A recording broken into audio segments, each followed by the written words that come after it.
আসসালামু আলাইকুম ভিউয়ার্স। তো আজ আলহামদুলিল্লাহ ঈদের নামাজ হয়ে গেল। তো ঈদ শেষে আমাদের সেই ইমাম সাহেব যুবকদের উদ্দেশ্যে কিছু বার্তা দেবেন, কেমনভাবে চলাফেরা করবেন।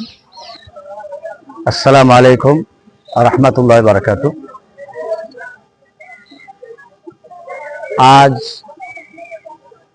এই খুশির দিনে অর্থাৎ ঈদ উল আজহার দিনে গোটা পৃথিবীর যত মানুষ রয়েছেন ধর্ম বর্ণ নির্বিশেষে প্রত্যেককেই ঈদের শুভেচ্ছা জানিয়ে, খাস করে মুসলিম সম্প্রদায়ের যে সমস্ত যুবকেরা রয়েছেন তাদের উদ্দেশ্যে আমি বলবো যে আজ এই যে খুশির ঈদ আমরা পালন করলাম বা নামাজ আমরা শেষ করলাম, এই নামাজ শেষ করার পরে আমরা এক অপরের সঙ্গে ভ্রাতৃত্ব বজায় রেখে, আমি আগেই বলেছি ধর্ম বর্ণ নির্বিশেষে কোনো প্ররোচনায় পা না দিয়ে প্রত্যেকের সঙ্গে এই ঈদের খুশি মানানো আমাদের একান্তই উচিত।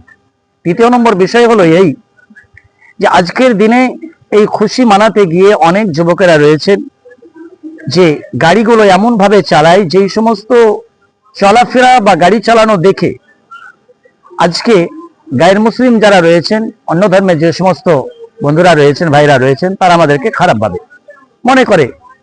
আসলেই আমাদেরকে বোঝা উচিত যে ইসলাম বিশৃঙ্খলার জায়গা নয়, উচ্ছৃঙ্খলার জায়গা ইসলাম নয়।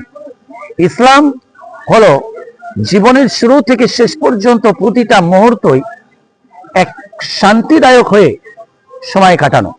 সুতরাং আমি যদি নিজের চাঞ্চল্য ভাবটাই কাটাতে না পারি, আমি যদি অপরের সহযোগিতায় না করতে পারি, অপরের ভালোটা যদি আমি দেখতে না পারি, অপরের ভালোটা যদি আমি বুঝতে না পারি, তাহলে পারে আমার মনে হয় যেন ইসলাম থেকে আমি কতটুকু জেনে রয়েছি না রয়েছি সেটা ব্যক্তিগতভাবে বেশটুকু চিন্তার বিষয়। সেই জন্যই বিশেষ করে মুসলিম সমাজের যুবকদের উদ্দেশ্যে বলবো যে আজকের দিনে আমাদের যে সমস্ত গায়ের মুসলিম ভাইরা রয়েছেন, আমাদের চলাফেরা দেখে যাতে করে আমাদেরকে বিশৃঙ্খল ব্যক্তি হিসেবে বা বিশৃঙ্খল জাতি হিসেবে পরিচয় না দেয়, সেটা আপনার ব্যবহারের মাধ্যমে হতে পারে, আমার ব্যবহারের মাধ্যমে হতে পারে। এই আশা রেখে আমি আজকের মতো এখানে ইতি টানছি। আশা করি আমার কথার উপরে প্রত্যেকের দৃষ্টিপাত থাকবে, এবং যদি কোনো রকমের কোনো ভুল মনে হয় তো ইনশাআল্লাহ তাআলা আপনারা কমেন্টে জানাতে পারেন, আমি পরবর্তী সময় সেটাকে শুধরানোর চেষ্টা করবেন ইনশাআল্লাহ তাআলা। আসসালামু আলাইকুম রহমতুল্লাহ।